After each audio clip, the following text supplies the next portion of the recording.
Ça n'est pas normal, c'est pas un haut fonctionnaire de payer l'impéritie des pouvoirs publics. On peut d'ailleurs s'étonner de voir l'impéritie du gouvernement qui a fermé Fessenheim. Du fait de l'impéritie et de la nullité du capitaine. Le gouvernement avait fait preuve d'une impéritie, d'un manque de prospective et de clairvoyance absolument scandaleux. Si j'avais été président de la République, eh bien, nous aurions évité des milliers de morts que l'impéritie, l'incompétence, l'amateurisme, le bavardage, l'irresponsabilité de Macron ont causé. Vous imputez à quoi le fait que les choses ne se soient pas produites telles que vous les décrivez?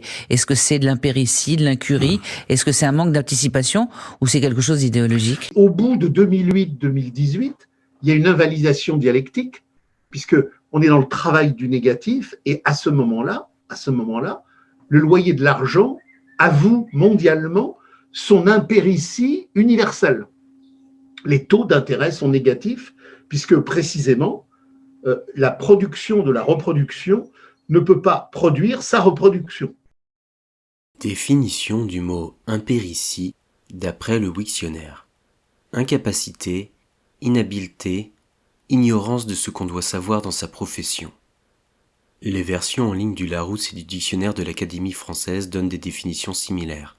Celle du Robert, une définition un chouïa plus vague. Premier exemple d'utilisation en contexte. Les masques ne sont pas nécessaires pour tout le monde.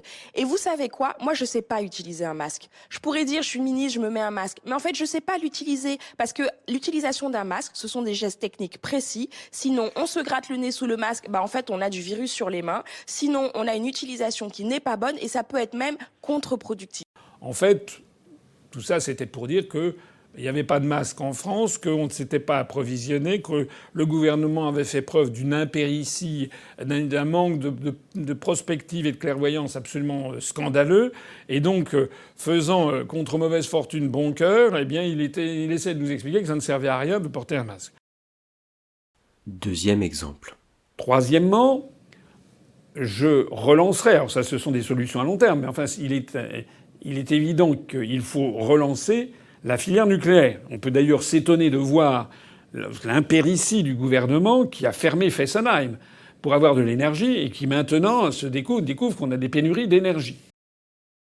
Troisième et dernier exemple. Les autres, alors il y a eu une espèce de petite réunion là avec un petit peu les rescapés. Enfin, c'est les rescapés de la Méduse. Hein.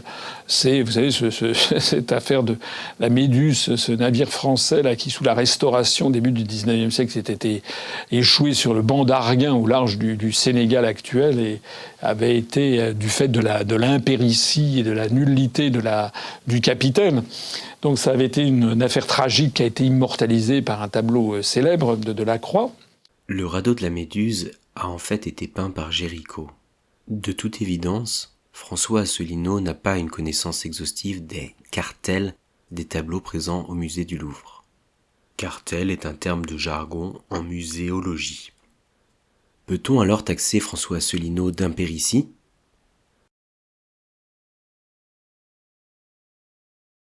Eh bien non, car le cartel du radeau de la Méduse ne fait pas partie de ce qu'il doit savoir ni dans sa profession d'inspecteur général des finances, ni dans les fonctions qu'il aspire à exercer, député européen et président de la République française.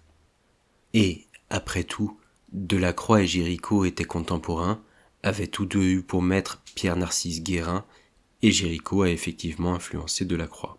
Close enough, comme on dirait en anglais. En fait, j'aurais dû faire pape, je pense.